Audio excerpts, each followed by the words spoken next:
In today's lecture, I will explain the structure of bone.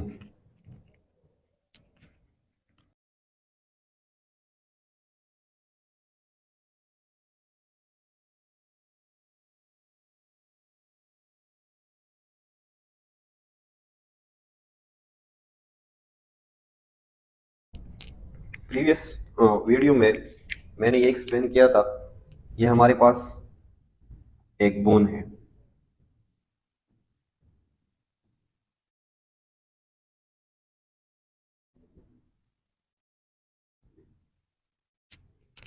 मैंने explain किया था कि बोन की इस हेड पार्ट को हम कहते हैं एपिफाइसिस,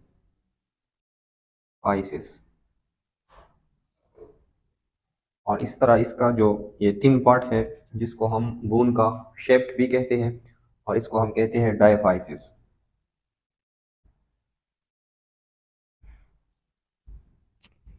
और इसी तरह इस बोन के सेंटर में हमारे साथ होता है बोन मैरो।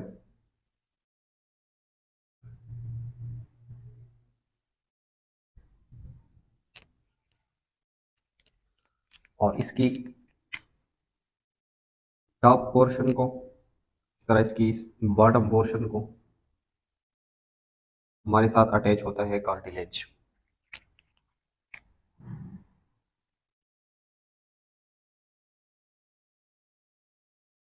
ये है बोन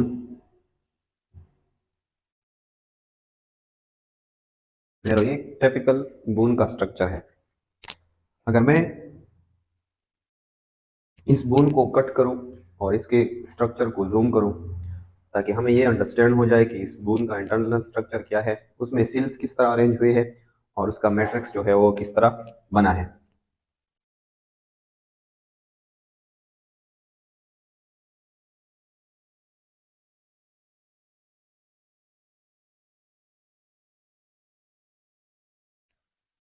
तो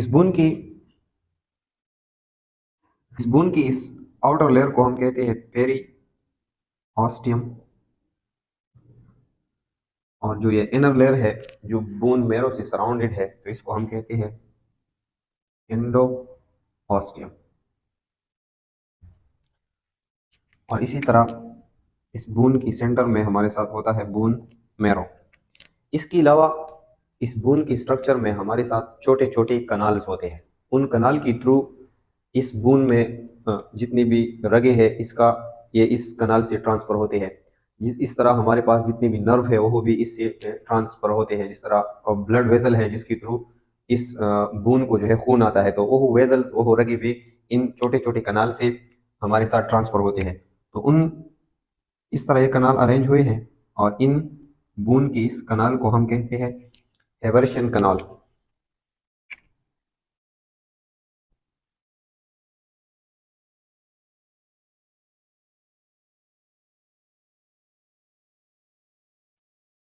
तो ये हम इसकी इंटरनल स्ट्रक्चर को एक्सप्लेन करेंगे। अगर हम इसकी इंटरनल स्ट्रक्चर से ये पार्ट कट करें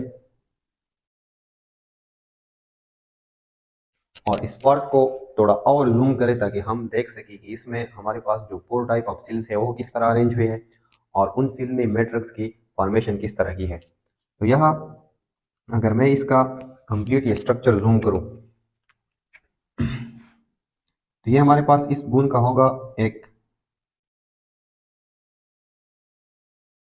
इंटरनल लेयर। इस इंटरनल लेयर को हम कहते हैं एंडोस्टियम, और ये इस बोन का होगा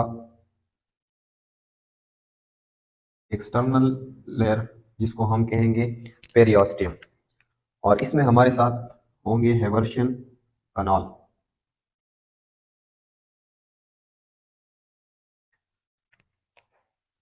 हमारे पास जो ये एंडोऑस्टियम है, जो इनर लेयर है बोन का, जो बोन मैरो के करीब है, तो इससे अटैच हमारे साथ होते हैं स्टेम सेल्स। और हमने बताया था कि स्टेम सेल्स हमारे साथ स्क्वेमस इन शेप होते हैं।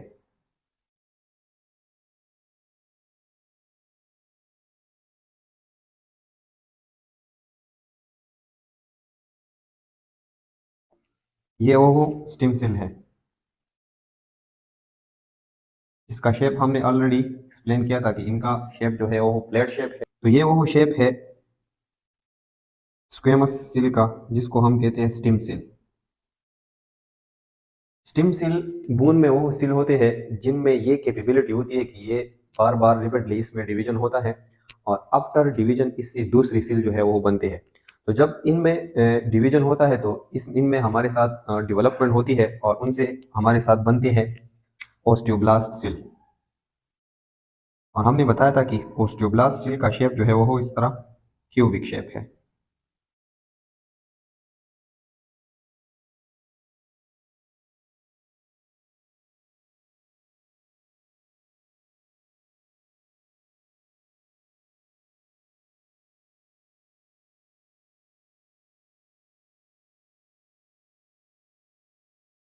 ओस्टियोब्लास्ट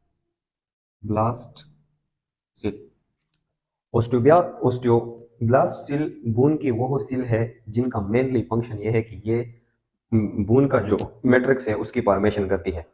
बून का जो मैट्रिक्स था तो उनमें टू कंपोनेंट थे। एक उनका ऑर्गेनिक कंपोनेंट था जो हमारे पास ओशियन प्रोटीन पर मुश्तमिल था, जो मेनली कोलाजिन प्रोटीन था। दूसरा इनऑर्गेनिक कंपोनेंट था जिसमें हमारे पास कैल्शियम फॉस्फेट जो था वो मेनली उसकी इसकी कंपोजिशन हुई थी। तो वो कैल्शियम फॉस्फेट और इसी तरह ओशियन प्रोटीन जो है वो आपस में मिलते हैं और वो इस मैट्रिक्स की फॉर्मेशन करते हैं। तो वो मैट्रिक्स जो इस बून का है तो वो ओस्टियोब्लास्ट सेल इसकी फॉर्मेशन करती है। वो मैट्रिक्स किस तरह होता है? उस मैट्रिक्स की अरेंजमेंट इस तरह होती है। अगर ये हमारे पास एक हेवर्शियन कनाल है तो इस हेवर्शियन कनाल के सराउंड इस तरह हमारे साथ कॉन्सेंट्रिक रिंग्स होते हैं।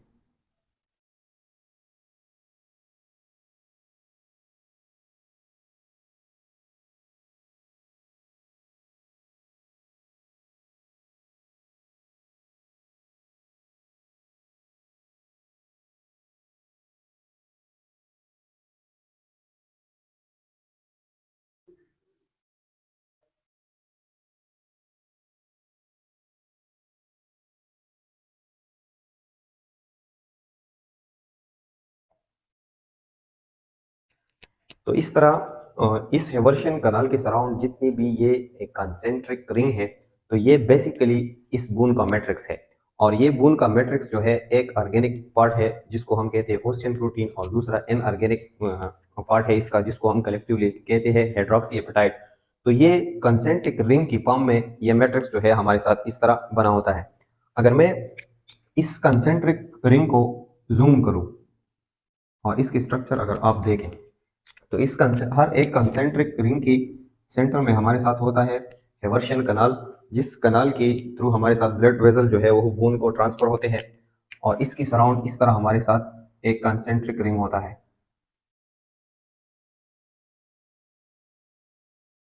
मैं इसमें एक कंसेंट्रिक रिंग को जूम करूं और उसके इंटरनल एनाटॉमी को डिटेल से एक्सप्लेन करता हूं।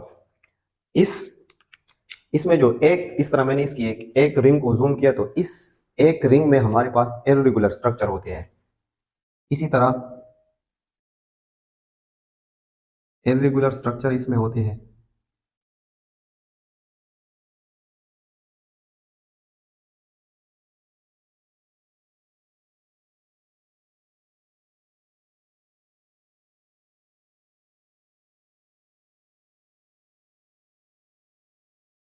ये इररेगुलर स्ट्रक्चर एक दूसरे के साथ कनेक्ट होते हैं।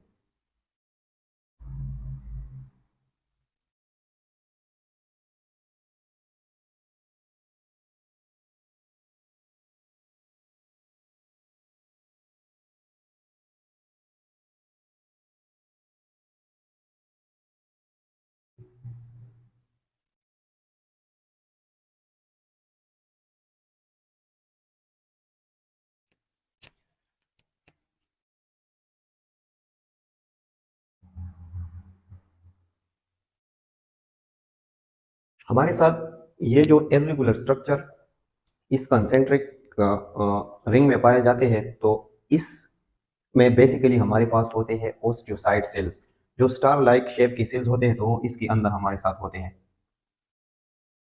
और इसी तरह वो सेल्स भी एक दूसरे के साथ कनेक्ट होते हैं।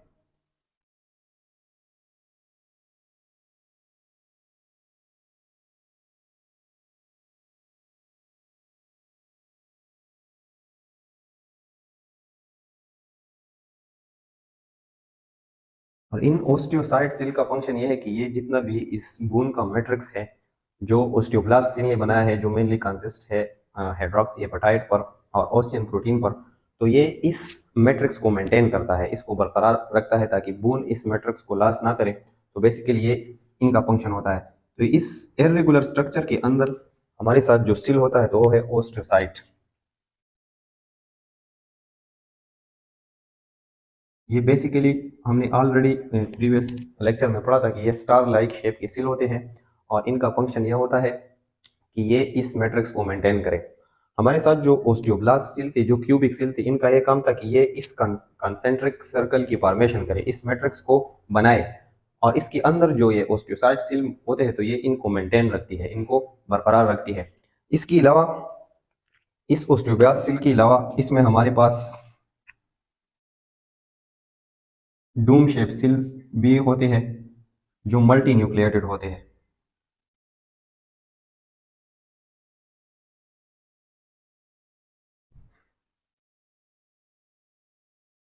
और इन मल्टी न्यूक्लिएटेड सेल को हम कहते हैं ओस्टियोक्लास्ट। इन ओस्टियोक्लास्ट का फंक्शन भी ऑलरेडी हमने बताया था कि इनका शेप तो डूम शेप होता है, इसमें एक से ज्यादा न्यूक्लियस होती है, और इनका फंक्शन ये होता है कि जब ये ओस्टियोसाइट मैच्योर हो जाते हैं, इनकी या ओल्ड हो जाते हैं, पुराने हो जाते हैं, तो उन पुराने ओस्टियोसाइट को ये ओस्टियोक्लास्ट जो है ये उनको खत्म करती है। तो ये बेसिकली हमारे साथ इंटरनल स्ट्रक्चर था कि हमारे पास इंटरनल स्ट्रक्चर जो है वो बून का क्या है। इसी तरह कंसेंट्रिक सर्कल में हमारे साथ इसका मैट्रिक्स जो है वो अरेंज हुआ है, और वो मैट्रिक्स जो है वो बेसिकली मुश्तमिल है हाइड्रोक्सी एपेटाइट पर। और दूसरा इसमें हमारे पास ऑर्गेनिक पार्ट है, बेसिकली कोलाजिन प्रोटीन है, और उन प्रोटीन को बून में हम स्पेशल नाम देते हैं ओसियन प्रोटीन।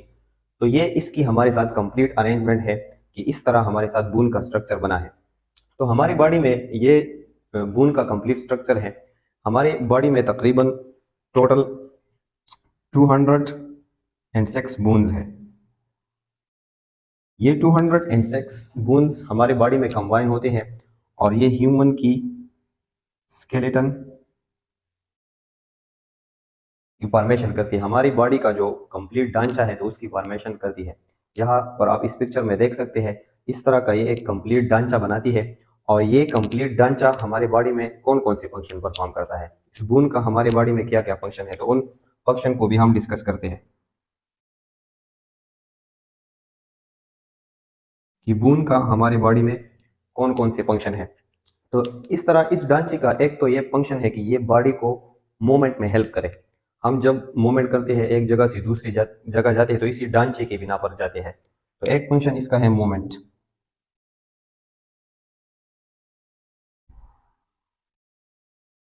दूसरा इस ढांचे का फंक्शन ये है कि ये हमारी बॉडी को सपोर्ट देती है। हमारी बॉडी जो चलने के काबिल है, जितनी जो सख्त है, तो ये इस बोन और इस ढांचे की वजह से है, तो ये सपोर्ट भी प्रोवाइड करती है। तीसरा जो इसका फंक्शन है वो है स्ट्रेंथ।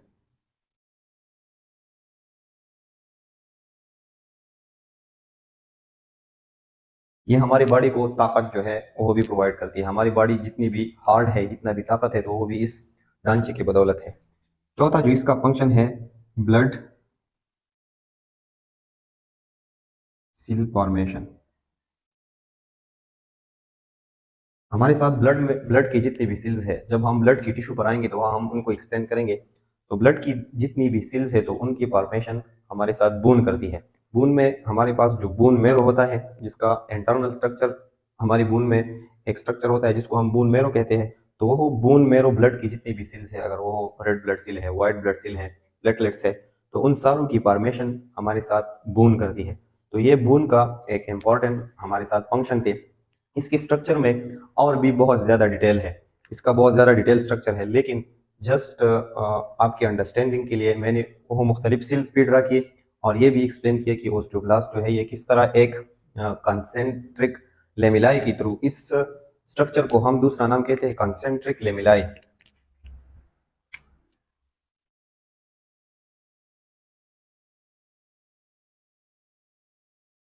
कंसेंट्रिक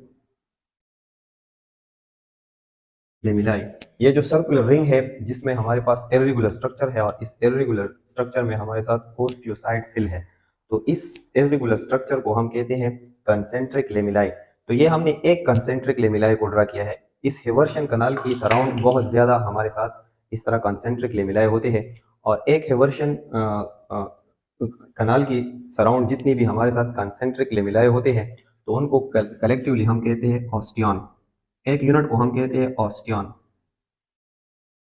तो अगर आप देखें तो एक ऑस्टियन इस बून में हमारे पास ये है, इस तरह दूसरा ये है, तीसरा ये है, इस तरह अलॉट ऑफ ऑस्टियन जो है वो एक दूसरे के साथ कंबाइन होते हैं, और उसमें हमारे साथ ओस्टियोसाइड सिल होते हैं ताकि वो इस मैट्रिक्स को मेंटेन करें, आपस में कंबाइन होते हैं। ये एक सख्त बून का एक सॉलिड स्ट्रक्चर बनाती है जो हमारे पास ये हमने ड्रा किया। लास्ट में मैं बून की इस एनाटॉमी का एक स्ट्रक्चर जो है वो भी इस वीडियो में डालूंगा ताकि आपको इसका स्ट्रक्चर कंप्लीटली अंडरस्टैंड हो जाए। तो आज की वीडियो में हमने बून की स्ट्रक्चर को कंप्लीटली डिस्कस किया। कम्पैक्ट टिश्यू का एक टाइप हमारे साथ था बून। दूसरी नेक्स्ट वीडियो में हम एक्सप्लेन करेंगे कार्टिलेज को। तो आप इसी स्क्रीनशॉट ले सकते हैं।